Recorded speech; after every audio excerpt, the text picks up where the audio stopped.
Yeah, just a quick review of the Shock Doctor knee brace. So this brace is designed specifically for people who are having some type of knee problem or some type of knee pain. And the idea here is that you put put on the brace and it supports the joint, also helps support the surrounding soft tissues and muscles around the knee.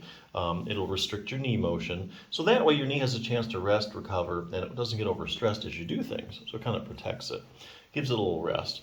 So a few points about this particular brace. It does have two hinges, so this is kind of a serious brace.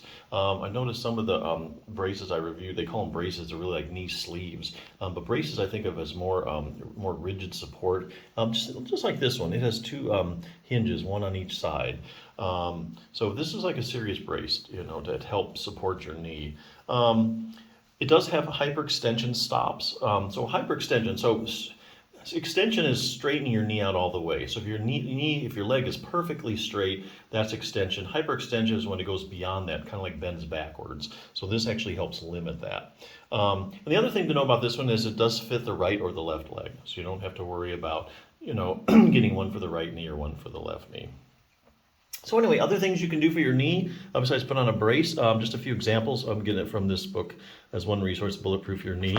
If you're having any kind of knee problem, make sure you're strengthening your quadriceps muscle. Your quad muscle is a big muscle on the top of your leg. You can see a picture of it here.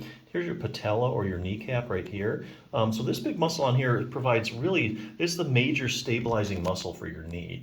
And what they're finding now, just about any knee problem you can name, probably find a study showing that if you have that problem, you probably also have a selective problem with your quadriceps muscle. So for example, when they look at people that have like knee swelling in the quadriceps, here's a good example. Another study demonstrated that even if you have as little as 20 milliliters of fluid in your knee, which is just over a tablespoon, it's enough to decrease the strength of your quadriceps muscle. So if you have any kind of acute or chronic swelling in your knee, it can actually decrease the strength of your quads. Knee injuries in the quads, if you had broken a lower leg bone, if you had a knee surgery where they opened the knee joint, when researchers look at people like that have had that they find that have decreased quad strength. Ligament problems in the quadriceps. Anterior cruciate ligament, we all heard of the ACL injuries like football players get.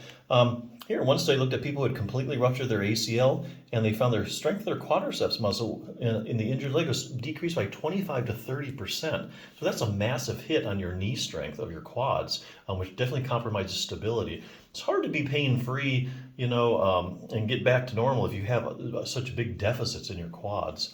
Posterior cruciate ligament, same thing. Medial collateral ligament, you have tears or ruptures.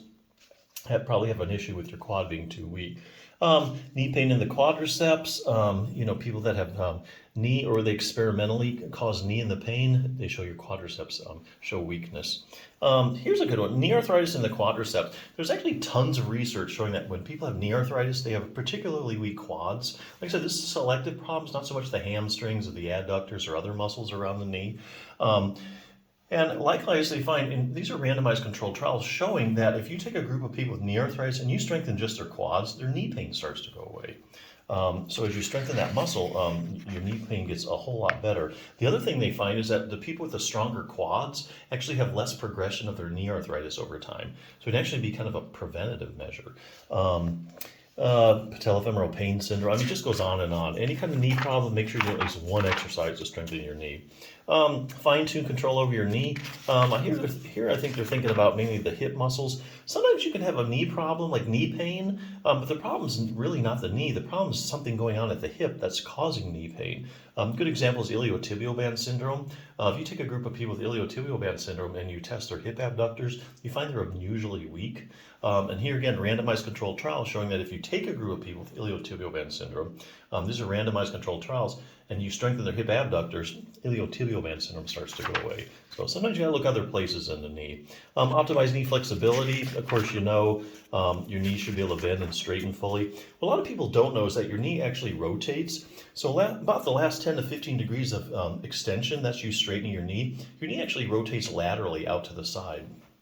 And here's a little test to see if you have that motion. So that's the accessory motion that you really need to have a fully functioning knee.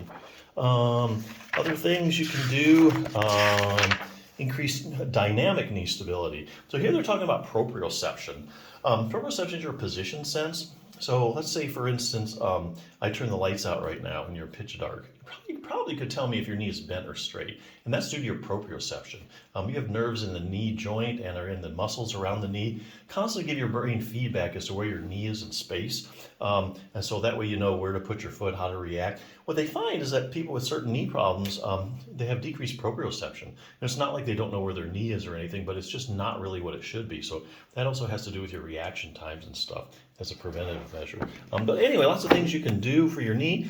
Hey, nothing's as quick as putting on a brace. Get some immobility, let it rest and recover. So it's a good brace. Check it out.